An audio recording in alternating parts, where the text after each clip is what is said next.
Assalamualaikum warahmatullahi wabarakatuh. Waalaikumsalam warahmatullahi wabarakatuh. Wa bihi nasta'in ala umuri dunya waddin. Wassalatu wassalamu ala imam mursalin wa ala alihi wa sahbihi ajmain, amma ba'du. Yang terhormat Ibu Raden Roro Siti Khalifah selaku Kepala SD Negeri 1 Abian. Yang kami hormati Bapak Ibu Guru SD Negeri 1 Abian. Pertama-tama marilah kita panjatkan puji syukur kehadirat Allah Subhanahu wa taala yang telah melimpahkan rahmat serta hidayahnya sehingga kita dapat bertemu dalam acara diseminasi budaya positif sebagai upaya mewujudkan profil pelajar Pancasila di SDN 1 Abian tahun 2023 oleh Bapak Purwoko Budi Prasetyo SPD. Yang kedua, kami bacakan urutan acara pada pagi ini.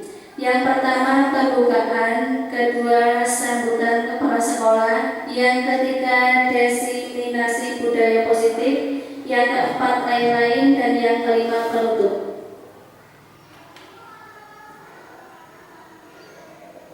Baiklah, acara yang pertama yaitu pembukaan. Marilah kita buka acara ini dengan bacaan basmalah bersama-sama. Bismillahirrahmanirrahim. Acara yang kedua yaitu sambutan kepala sekolah kepada Ibu Raden Roro Siti Khalifah. Kami persilakan.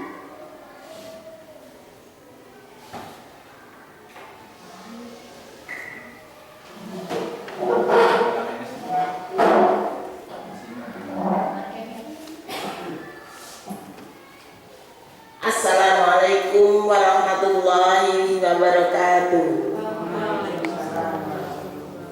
Bismillahirrahmanirrahim. Alhamdulillahirabbil alamin.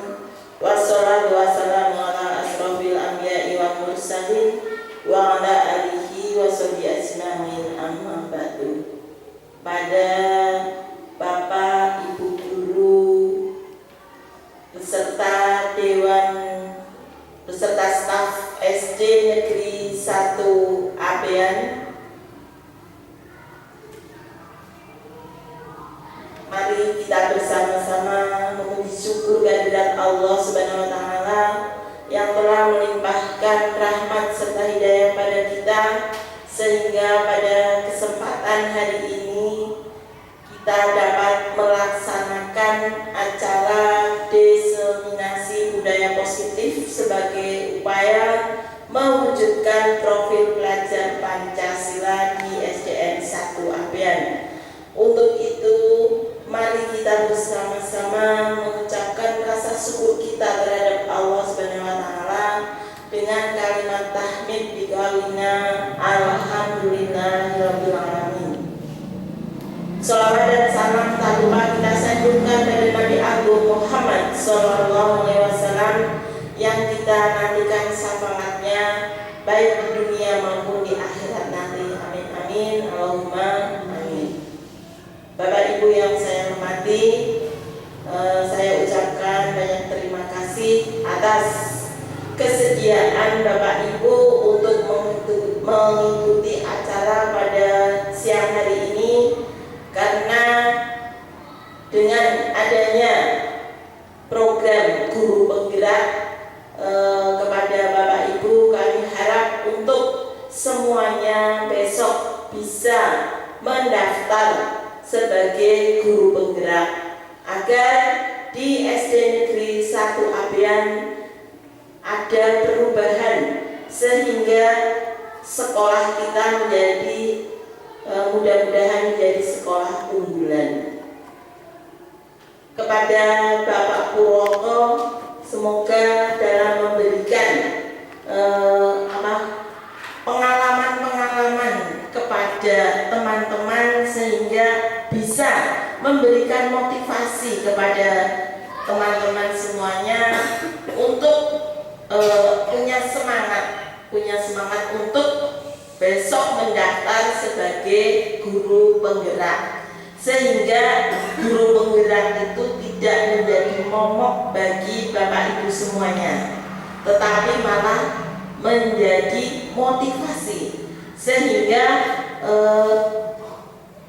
berguna bagi negara, khususnya bagi SD Negeri 1 Abean, menjadi sekolah yang bermanfaat bagi masyarakat, bermanfaat bagi Bapak Ibu semuanya.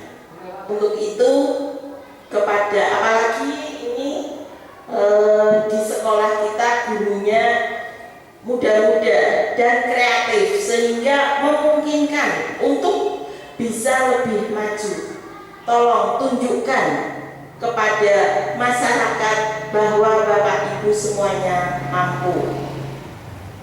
Untuk itu, mari kita dukung bersama-sama program dari pemerintah sebagai guru penggerak. Bapak Ibu semuanya, saya menyampaikan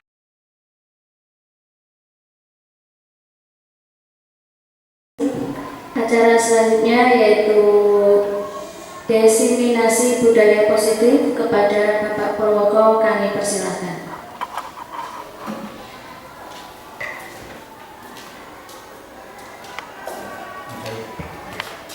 Bismillahirrahmanirrahim. Assalamualaikum warahmatullahi wabarakatuh.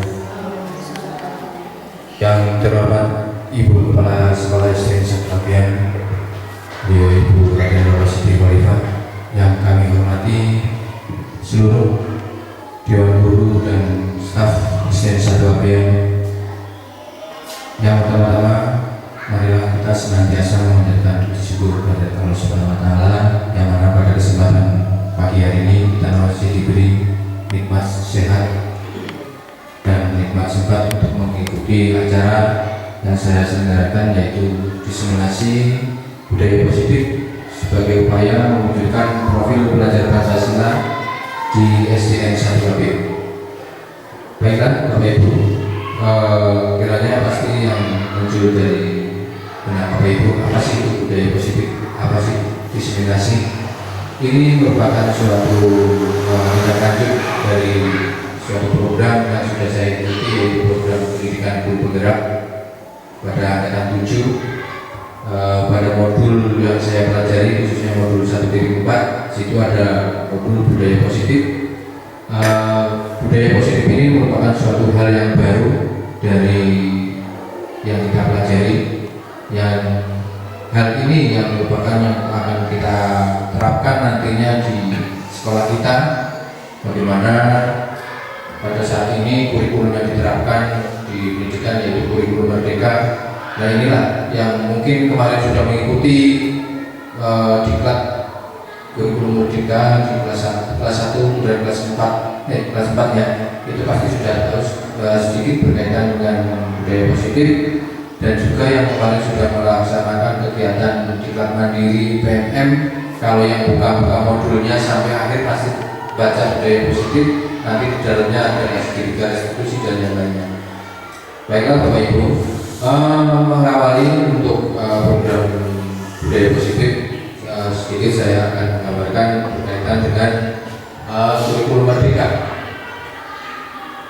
Kurikulum merdeka itu awalnya dari konsep pemikiran Kiai Haji Mantoro mengenai merdeka belajar, bahwa merdeka belajar itu bukan berarti kita merdeka bebas, tapi merdeka yang bertanggung jawab dan menciptakan iklim pendidikan atau iklim kelas, iklim sekolahan yang berpihak pada murid.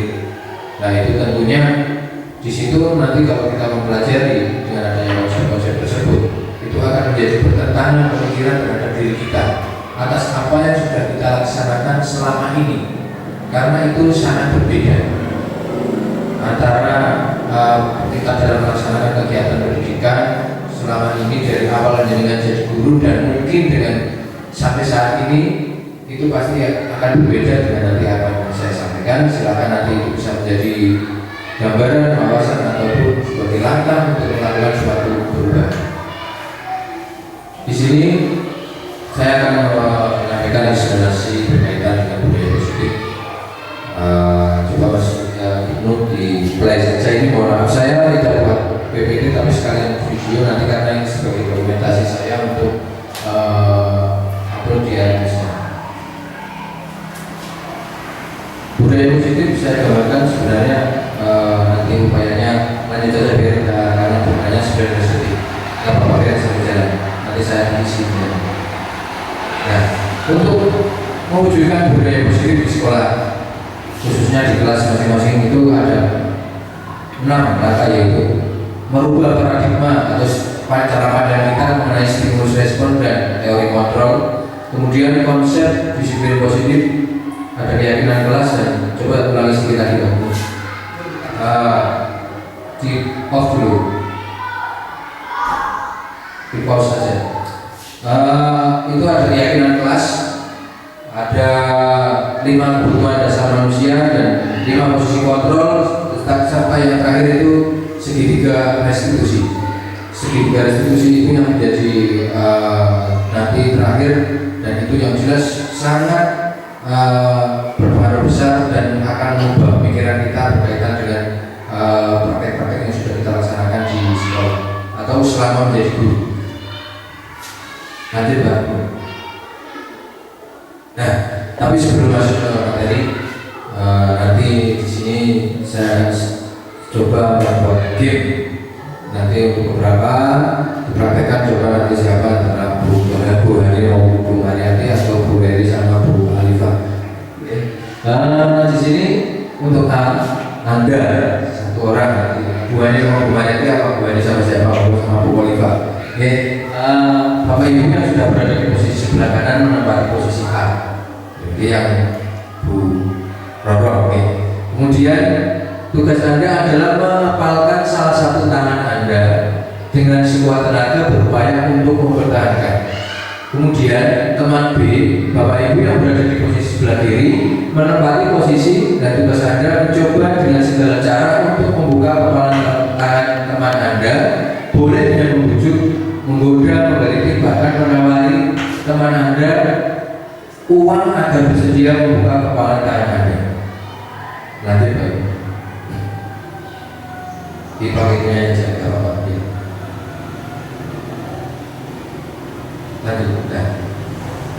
Ya, ini tapi tentunya kepala tangan itu bukan cuma kepala tangan, tapi kepala tangan itu berisi tentang rahasia pribadi Anda,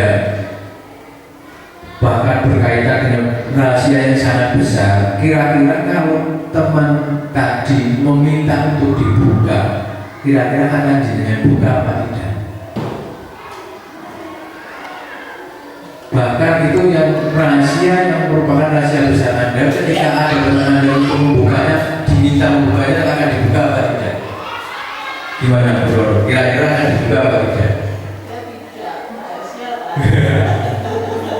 Tetapi pasti ada saat-saat ibu untuk membukanya. Satu kemungkinan memang orang itu tepat untuk mendengar itu, melihat apa isi kepala tangan ibu. Ya enggak? Pasti ada diri tertentu pada siapa tangannya akan dibuka. Itu artinya apa? Ketika Bapak Ibu itu membuka kepala tangan itu atas dasar kemauan sendiri, bukan karena paksaan orang lain. Di sini itu menunjukkan bahwa motivasi itu muncul dari dalam diri kita sendiri, bukan karena atas orang lain. Nah itulah yang nanti akan menambahkan kepada teori yang baru, yaitu stimulus respon, maupun teori yang baru yang untuk memahami kepada budaya positif. Lanjut baik. Nah, kemungkinan jawaban kita terhadap pertanyaan-pertanyaan pertama dan kedua bervariasi, antara bersedia membuka, ada yang kita mempertahankan, bahkan untuk kepala tangannya tidak mau membuka. Terus pertanyaan yang ketiga, siapa yang sesungguhnya memegang kontrol? Tadi yang membuka kontrol jelas kita sendiri. Kita bisa membukanya, atas kemauan kita sendiri. Kalau itu memang sebuah rahasia yang besar. Bahkan kadang orang yang paling dekat bahkan di rumah maupun suami bahkan tidak tahu. Contohnya uangnya berapa nggak dikasih tahu sama suaminya. Ya itu merupakan itu akan terbuka atas kemauan sendiri bukan karena perintah orang lain. Kemudian jawabannya tentu kita sendiri yang memegang kontrol atas kepala tangan kita. Apakah kita akan membuka atau menutup tangan kepala kita itu tergantung dari kita masing-masing. Nah Bapak Ibu, seperti itulah dari kontrol bahwa sesungguhnya yang bisa mengontrol diri seseorang ya kita sendiri, bukan orang lain. Tapi Bapak Ibu. Nah, ini berkaitan dengan disiplin positif. Ajukan lagi aja. Terus sebelumnya. Nah, disiplin positif dan nilai-nilai kebajikan universal. Nah, ini di sini menurut Dr. William Glasser dalam teori kontrol teori atau teori kontrol yang kemudian hari berkembang dinamakan choice theory meluruskan beberapa miskonsepsi tentang kontrol. Kontrol itu bukan berarti mengontrol manusia. Nah, ini miskonsepsi. Miskonsep artinya kurangnya pemahaman. Contohnya paradigma kontrol lama yaitu ilusi guru itu mengontrol murid. Guru yang bisa mengendalikan murid. Kemudian ilusi bahwa semua pernyataan positif, efektif dan bermanfaat. Jadi belum tentu. Jadi kan misalkan dengan menyanjung itu belum tentu bermanfaat bagi murid. Kemudian ilusi bahwa kritik dan membuat orang merasa bersalah akan menguatkan karakter. Itu juga belum tentu. Kemudian ilusi bahwa orang dewasa memiliki hak untuk memaksa. Dalam hal ini misalkan guru ataupun orang yang lebih dewasa itu memaksa lebih anak yang lebih kecil. Itu tidak mempunyai itu paradigma atau cara pandang yang lama yang salah, kurang pas.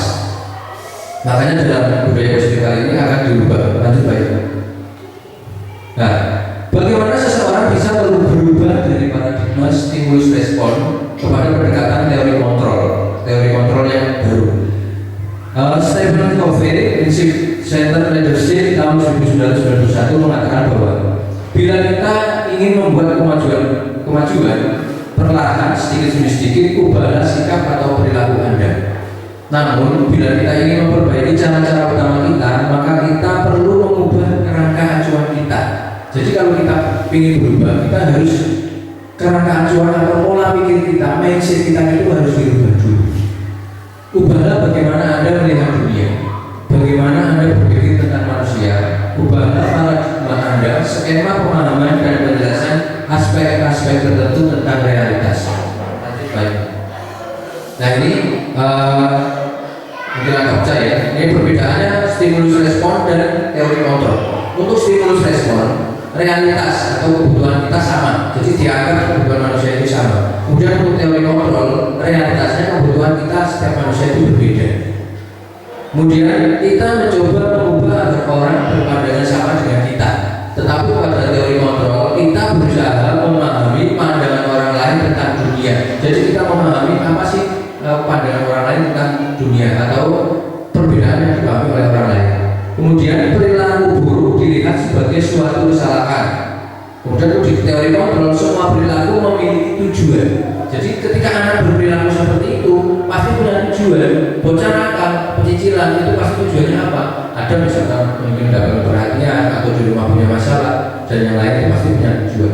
Kemudian orang lain bisa mengontrol saya itu karena adanya paksaan.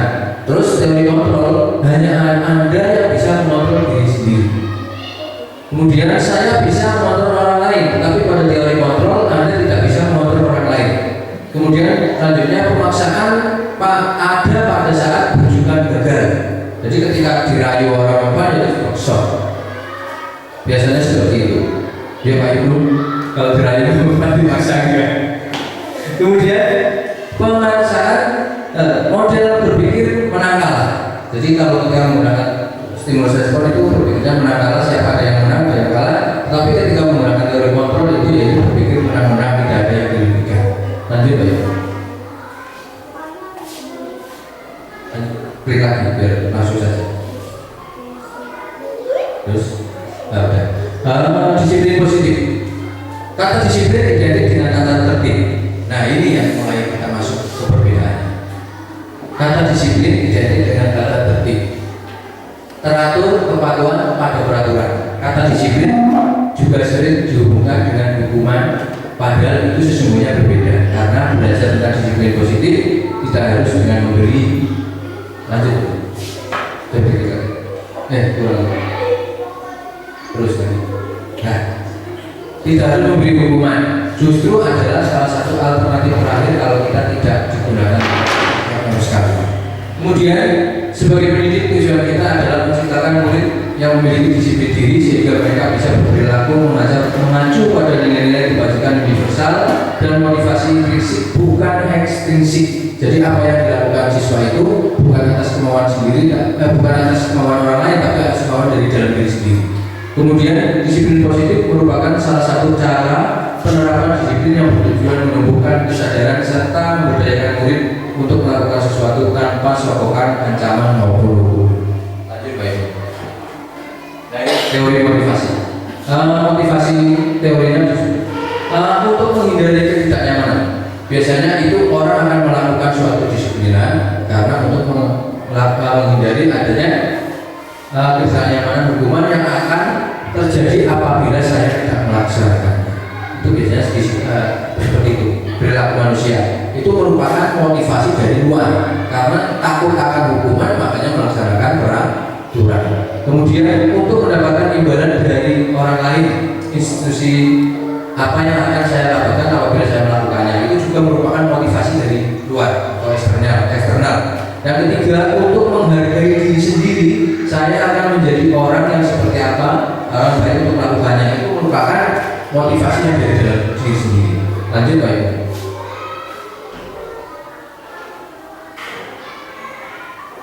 Nah, perbedaan hukuman dan konsekuensi. Di sini hukuman adalah sesuatu yang menyakitkan harus terjadi. Kalau konsekuensi sesuatu harus terjadi. Kemudian hukuman membuat anak sakit untuk jangka waktu yang lama karena biasanya akan trauma. Kemudian untuk konsekuensi membuat anak merasa tidak nyaman dalam jangka waktu pendek. Itu perbedaan antara konsekuensi dan hukuman. Kemudian anak membenci kedisiplinan. Ketika dihukum, anak pasti akan tidak senang. Mungkin di itu dia akan melaksanakan, tapi sebenarnya apa yang pertama modal dia sendiri akan mengalami kemudian. Kemudian anak akan menghargai disiplin ketika ada konsekuensinya, karena itu timbul dari dalam sendiri dan dia sadar melaksanakan konsekuensinya. Kemudian hukuman itu adanya paksaan. Sedangkan kalau konsekuensi adanya stimulus atau tanggapan. Untuk hukuman mendorong anak untuk menyakiti diri sendiri, sedangkan untuk konsekuensi mendorong anak agar mudah menyesuaikan diri. Hukuman konsep diri yang buruk, sedangkan konsekuensi konsep diri yang baik. Nah, inilah merupakan perbedaan antara hukuman dan konsekuensi. Lanjut Pak.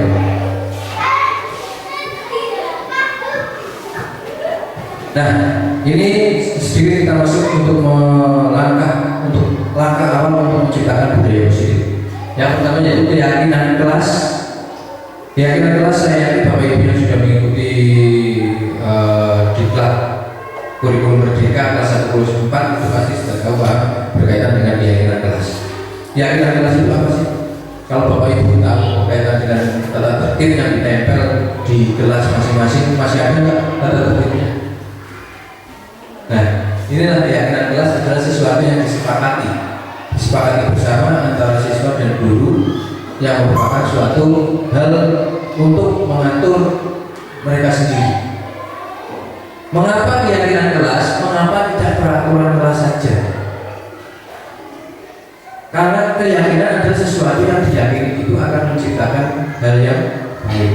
Mengapa kita memiliki peraturan harus menggunakan helm mengendarai kendaraan roda 2? Mengapa saat pandemi COVID kita memiliki peraturan 3M?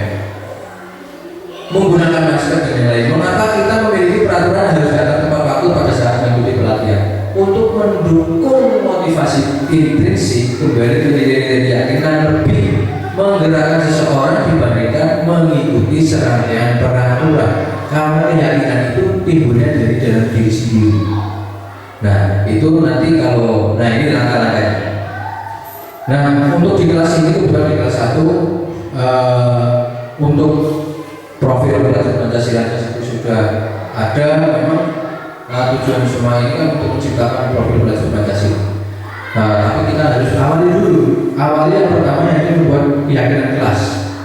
Keyakinan kelas itu adalah sesuatu yang disepakati bersama.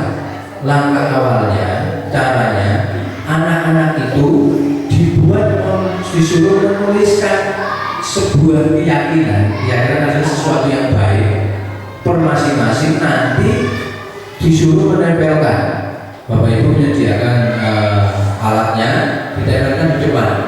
Nah dari kalimat-kalimat yang sudah ditulis anak-anak itu nanti dibuatlah dirangkailah sebuah kalimat suatu keyakinan kelas, dan itu ditempel di kelas untuk dilaksanakan bersama-sama. Misalnya nanti di situ juga ada contohnya ya. Jadi yang pertama cuma pendapat dengan cara seperti ini ditulis, baru merumuskan keyakinannya, terus menempel. Karena kan tidak mungkin, pasti ada orang yang mengusulkan tidak boleh makan di kelas, ada yang tidak boleh teriak-teriak, ada yang tidak boleh lari. Itu kan pasti banyak. Nah nanti itu dirangkai, misalkan harus berperilaku sopan di kelas. Jadi tidak semuanya ditulis anak itu tulis semua jadi keyakinan, itu tidak. Dibuat kalimat sederhana yang mudah dipahami dan dihafalkan untuk dilaksanakan. Jadi tidak semuanya ditulis anak itu disebut sebuah keyakinan, tapi dirangkai dalam satu kalimat yang mencakup semuanya. Karena ini merupakan tadi disampaikan universal. Jadi tidak semuanya tercakup ditulis sebagai suatu keyakinan. Terus nanti dari itu. Contoh keyakinan kelas tadi sudah disimpulkan ya. Prakteknya seperti itu, yaitu contoh ini misalkan selalu bersikap positif. Bersikap positif itu kan bersikap yang baik. Berarti ketika di dalam kelas itu anaknya lari-larian, teriak, terus makan di kelas, ada yang ganggu temennya, itu semua termasuk tidak bersikap positif. Nah itu kan, jadi dari apa yang sudah diusulkan anak berkaitan dengan keyakinan-keyakinan mereka, itu disimpulkan jadi satu, selalu bersikap positif. Ini bisa di dalam kelas, juga bisa di luar kelas. Nah ini cara mempraktekannya di bagian terakhir pada waktu di restitusi.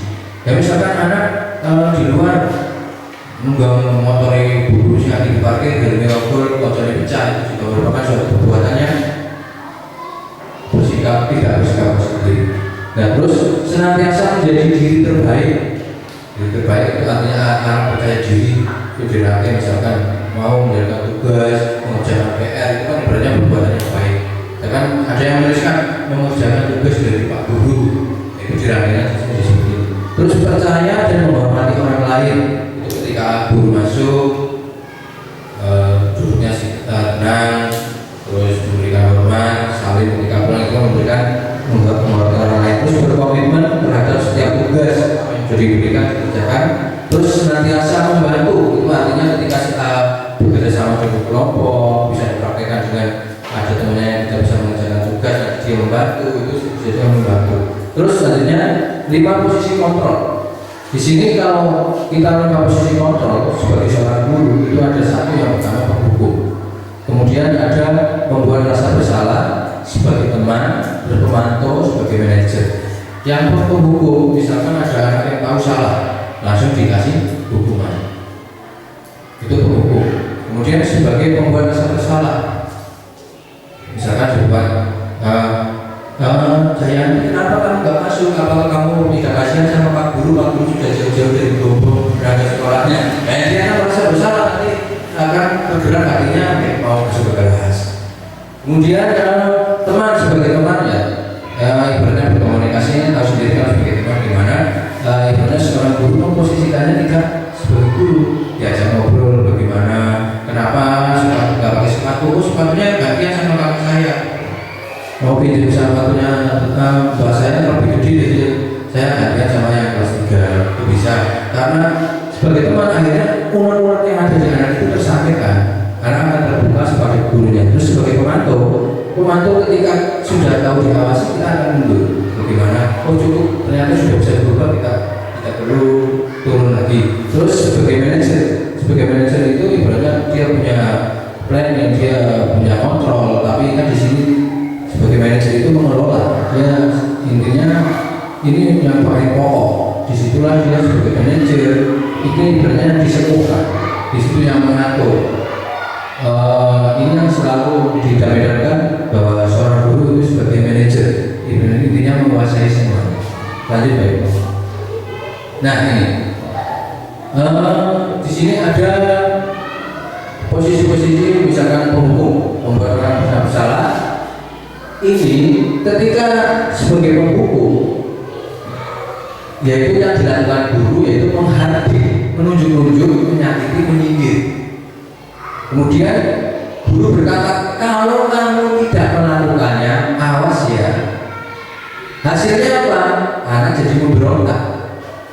Mungkin saat itu dia, tapi di belakang mungkin dia bisa saja gini kalau ibu bukannya ilmu gini.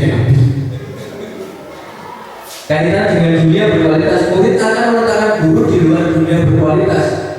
Mungkin di depannya dia sopan, tapi di belakang pasti ada rasa tidak menghormati. Terus dapat ada murid mengulangi kesalahan. Nah itu kalau sudah dibentak, isu mana berarti terjadi seperti itu. Kemudian untuk membuat rasa bersalah, berceramah dan mengatakan seharusnya. Nah ini membuat rasa bersalah itu saya sampaikan. Seharusnya kamu seperti itu. Kamu sudah jauh-jauh ujiannya dari bombong sampai sini, kamu malah tidak mau masuk kelas. Hanya tergerak ya masuk. Kemudian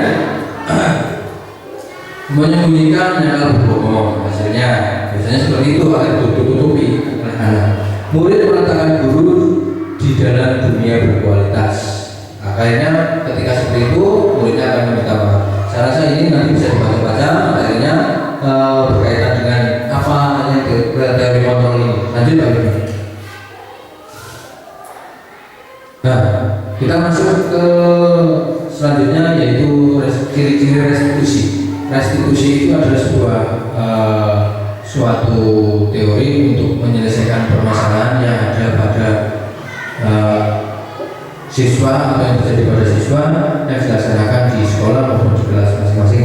Yang pertama, restitusi itu bukan untuk menebus kesalahan, namun untuk belajar dari kesalahan. Kemudian memperbaiki hubungan. Yang ketiga, tawaran bukan paksaan. Yang keempat, restitusi menuntut untuk melihat ke dalam diri. Kelima, restitusi mencari kebutuhan dasar yang mendasari tindakan. Keenam, restitusi adalah cara yang paling baik. 7, restitusi fokus pada karakter bukan tindakan. 8, restitusi fokus pada solusi. 9, restitusi mengembalikan murid yang berbuat salah pada kelompoknya. Jadi ketika itu anak sudah kita jelaskan seperti itu, anak akan kembali ke aktivitas seperti anak yang lain dan tidak merasa bersalah. Lanjut Pak. Nah ini untuk peta sekitar restitusi, yaitu situ ada yang pertama menstabilkan identitas, terus validasi kebutuhan dan keyakinan dan validasi kebutuhannya. Lanjut saja. Nih sebelumnya ada Pak, ini kayaknya langsung berbeda. Coba mundur lagi. Sebelumnya aja Pak. Sebelumnya yang segitiga tadi kayaknya lompatan satu apa? Nah ini, nah itu tadi yang menstabilkan identitas. Itu yang pasti yang menstabilkan identitas. Identitas ya. Jadi yang pertama, ketika kita menggunakan langkah segitiga restitusi, yaitu yang pertama awalnya itu menstabilkan identitas. Jadi itu langsung validasi kebutuhan. Nah ini dulu. Jadi dalam melaksanakan segitiga restitusi itu yang pertama adalah menstabilkan identitas. Intinya ketika sedang menghadapi suatu masalah yang dialami oleh siswa, kita itu tidak bisa langsung memberikan hukuman. Kalau bisa itu diselesaikan dengan segitiga restitusi, yaitu dengan konsep tadi yang sudah saya sampaikan, yaitu dengan anak kita stabilkan identitasnya dulu. Dengan kita bertanya, kenapa kamu melakukan seperti itu? Pasti ada alasannya. Itu kita ajak berbicara seperti itu. Nah, ketika anak itu sudah bisa biasa bicara, tentunya dengan caranya masing-masing tadi. Ketika kita mau mendekati anak yang karakternya seperti ini, kita harus sebagai posisi kontrol sebagai apa? Sebagai teman kan? Sebagai manajer atau sebagai apa tadi? Yang sebelumnya itu kan kita harus ambil, kita harus ambil dulu karakternya. Kalau sebagai teman ya, misalkan ayolah yang ngomong kita terus kan bisa misalkan menghormati. Ketika sudah dia stabilkan seperti itu, pasti anak akan merasa nyaman. Nanti dia akan bercerita apa permasalahannya. Sehingga ketika sudah sadar akan kesalahannya, misalkan di sini berbuat salah itu hal yang manusiawi. Ketika ada yang melakukan kesalahan itu, yang dilakukan bapak ibu guru tidak langsung memberikan hukuman, tapi memanggilnya, diajak bicara, nanti diajak ngobrol. Ayo Pak Guru kita tahu berbuat kesalahan, nggak apa-apa. Nanti emangnya kamu berbuat salah apa? Terus, nah apa sih berbuat seperti itu? Misalkan kasus yang alami kita tidur di kelas siswa saya tanyakan, kenapa kamu tidur? Oh, aku mau pergi main game, bukan isu. Mereka mau chicken. Itu nggak apa-apa, stabilkan. Langsung setelah itu, ketika anak sudah merasa nyaman, dia pasti akan terbuka. Nah, setelah distabilkan, anak merasa nyaman, baru kita ajak selanjutnya, yaitu menanyakan keyakinan. Oke, coba lanjut. Nah, ini ketika anak sudah diajak bicara itu sudah nyaman, itu menanyakan keyakinan. Keyakinan itu keyakinan apa? Keyakinan yang sudah kita buat tadi melalui usulan-usulan anak itu dan diganti menjadi keyakinan kelas. Kita tanyakan lagi keyakinan kelasnya itu apa? Kira-kira kamu sudah melanggar keyakinan apa tidak? Jadi kita kembalikan atas apa yang sudah dibuat anak di sekolah, di kelas. Misalkan anak sudah membuat keyakinan kelas berperilaku positif. Ketika itu di dalam kelas kan berarti dia melanggar. Kita tanyakan, kamu melanggar enggak? Kamu sudah merasa keyakinan apa belum? Berarti ketika kamu tidur di kelas, kamu sudah melanggar keyakinan yang sudah kamu buat sendiri. Jadi kita kembalikan ke anak, bukan ini peraturannya. Kalau peraturan kita kan nggak seperti itu. Tidak boleh tidur, tidak boleh berani gondrong. Itu kan seperti itu. Tapi ketika keyakinan itu atas pemikiran anak sendiri, kita kembalikan ke anak. Tapi sudah sesuai keyakinan yang sudah kamu buat apa belum? Baru kita melangkah ke selanjutnya, yaitu menanyakan kebutuhan pokok tadi belum.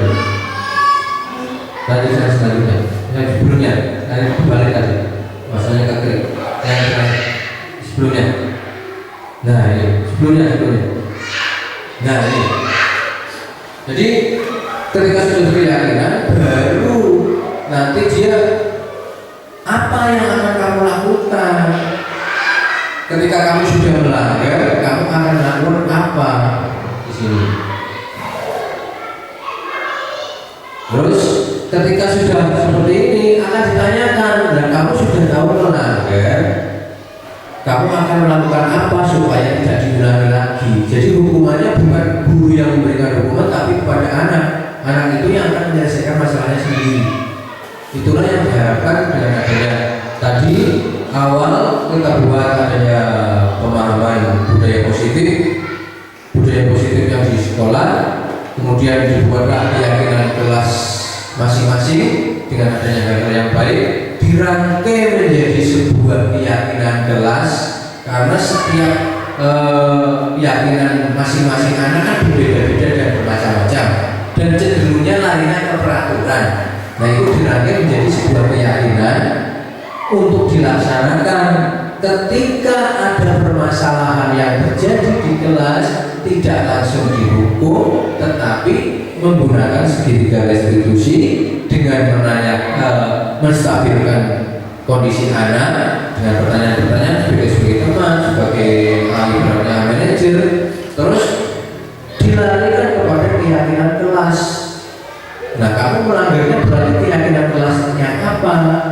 Terus kalau ketika kamu sudah melanggar ini, kamu mau berbuat apa untuk tidak mengulanginya? Jadi kita kembalikan ke anak.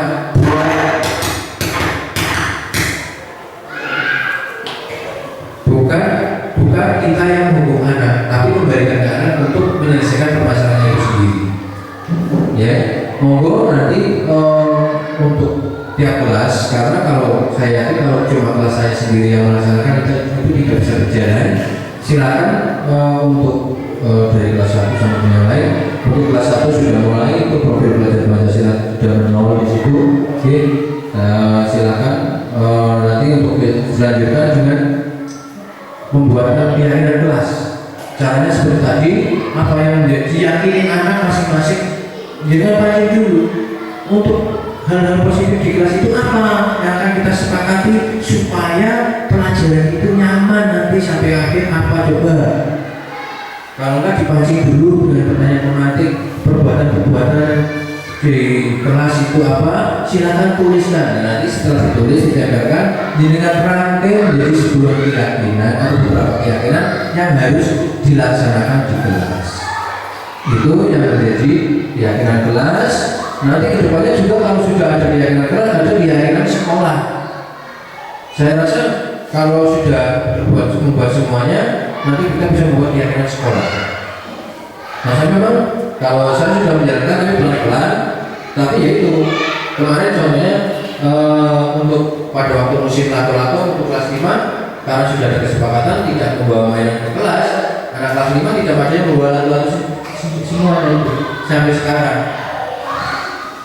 Jadi karena pada waktu proses pembuatannya itu mereka diajak supaya gimana sih mereka sadar akan itu dari kemauan sendiri bukan atas guru. Itu yang membedakan antara keyakinan kelas dan peraturan. Kalau peraturan itu kita buat, guru yang membuat, anak yang menjalankan. Itu hanya sebelumnya, apalagi dengan kondisi anak saat ini perkembangannya yang semakin maju dan ibaratnya dunia luar itu pengaruhnya sangat besar, itu tidak bisa diterapkan untuk saat ini. Maka untuk menguatkan apalagi yang bertanya yaitu tujuannya profil belajar Pancasila, silakan nanti kelas untuk dibuat kesepakatan kelasnya nanti untuk ditempel di kelas masing-masing. Nah, prosesnya nanti bisa misalkan dengan di luar ini bisa tanya ke saya, mungkin berbagi. Nanti selain keyakinan kelas juga ada visi kelas. Nanti silakan dibuat visi kelasnya, dan ini juga nanti saya kalau mendapatkan izin untuk visi kelasnya, nanti saya punya rencana memang ke depan kalau boleh. Jadi karena kalau suatu program mau program itu sebaik apapun tidak teradministrasi atau tidak diselenggarakan seperti ini, itu bukan sebuah program. Itu cuma hanya sekedar ibaratnya kayak anak-anak meskipun sudah dilaksanakan dengan baik, itu bukan sebuah program. Contohnya kemarin saya sudah melaksanakan itu yang ibaratnya marketing. Ketika itu bisa berjalan tentunya juga antusias, tetapi itu tidak disampaikan bareng-bareng dengan KS dan tidak teradministrasi, itu bukan sebuah program. Jadi itu jadi sia-sia. Mungkin kedepannya saya berharap mungkin memang saya sudah membuat kemarin, nggak tahu ketika itu karena ada apa itu saya apa untuk menggunakan teman-teman di khususnya di kelas, saya berencana memang membuat KKB ini itu tingkat sekolah. Ya, yang pertama tujuannya untuk apa? Untuk merefleksikan apa yang sudah Bapak Ibu kerjakan di kelas, ada kendala apa atau sudah berhasil dalam bidang apa, sampaikan ke teman-teman. Kan nggak harus di buku sana nggak ini. Kalau kita punya waktu tidak bisa, waktunya tidak perlu. Sini murid berubah, setengah jam baru sampai sana sudah sejam. Kita tidak perlu masa berubah, masuk sejam kita selesai, bahagia. Iya, sharing itu sebenarnya termasuk akademi ini, nggak apa-apa. Tetapi mungkin di sana karena belum model seperti itu ya mungkin jadi kendala juga. Pasti nanti tanya narasumbernya siapa, narasumber nggak? Ini kalau punya kan termasuk komunitas praktisi. Komunitas praktisi itu tidak hanya yang dari sekolah menggerak, yang menggerak. Kalau dia punya pengalaman bagi temannya nggak apa-apa. Tapi itu memang untuk merubah tadi dari paradigma lama ke yang baru itu memang agak susah. Nah ini kita awali dengan seperti ini. Itu monggo nanti untuk kita lanjuti ke kegiatan kelas ya untuk Bu Randy, silakan nanti dibuat tadi caranya anak-anak itu disebutkan jadi berapa keyakinan. Jadi intinya kalau dulu peraturan itu tertulis dengan gamblang 1 sampai berapa itu 20 berapa sampai ada tidak boleh biasanya mencolok dan yang lainnya, tapi sekarang berubah menjadi keyakinan. Mungkin kalau berambut gondrong terus pakai seragam yang ini tuh masuknya nanti berperilaku yang sopan itu juga bisa. Jadi tidak seperti yang di peraturan itu tarik-tarik banyak dan yang buat siswa akhirnya siswa merasa terpaksa ketika melaksanakan peraturan tersebut. Itu sudah bisa saya sampaikan. Ada kurang lebihnya saya mohon maaf. Saya akhiri. Assalamualaikum warahmatullahi wabarakatuh.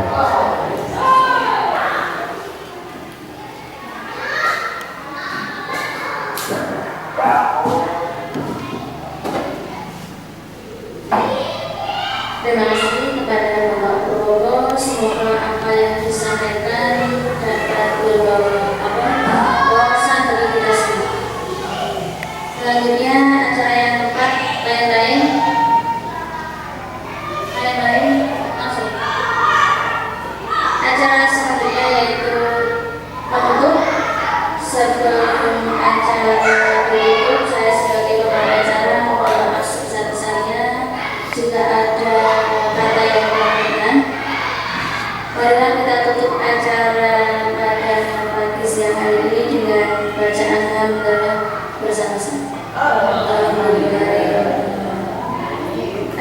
Assalamualaikum warahmatullahi wabarakatuh.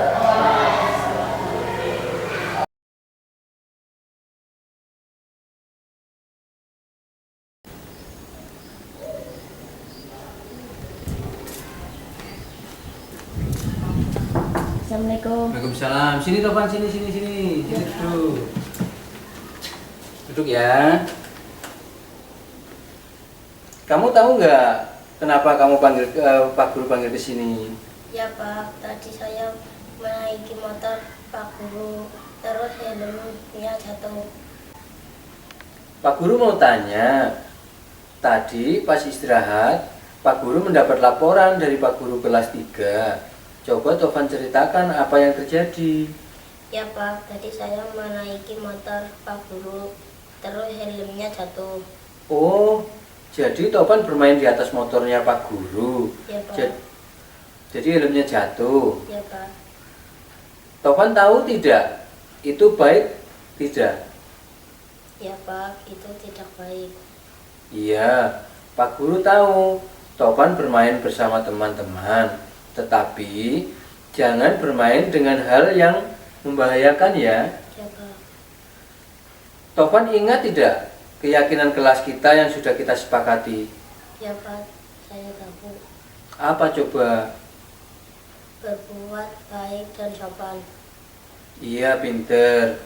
Jadi, kalau bermain di atas motor, Pak Guru sudah melaksanakan keyakinan kelas kita apa belum? Belum Pak.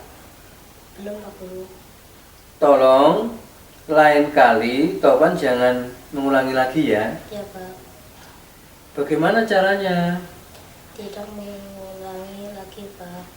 Kira-kira kapan Tovan akan memulainya? Mulai hari ini Pak, saya akan berbuat baik dan sopan. Bagus Tovan, semangat belajar ya. Ya.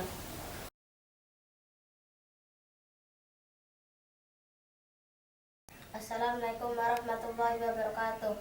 Nama saya Taufan, siswa SDN 1 Agean. dengan praktek penyelesaian masalah menggunakan segitiga restitusi bersama Pak Purwoko. Kami sangat senang. Terima kasih. Wassalamualaikum warahmatullahi wabarakatuh.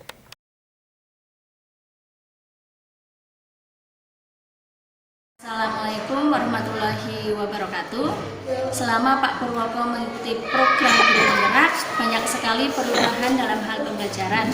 Itu juga menambah pengetahuan kita sebagai rekan-rekan sejawat yang ikut termotivasi untuk melakukan perubahan dalam hal pembelajaran. Ya, yang tentunya juga berpengaruh terhadap rekan-rekan sejawat lainnya. Tetap semangat. Mari kita wujudkan merdeka belajar yang berpusat pada murid di sekolahan kita. Wassalamualaikum warahmatullahi wabarakatuh.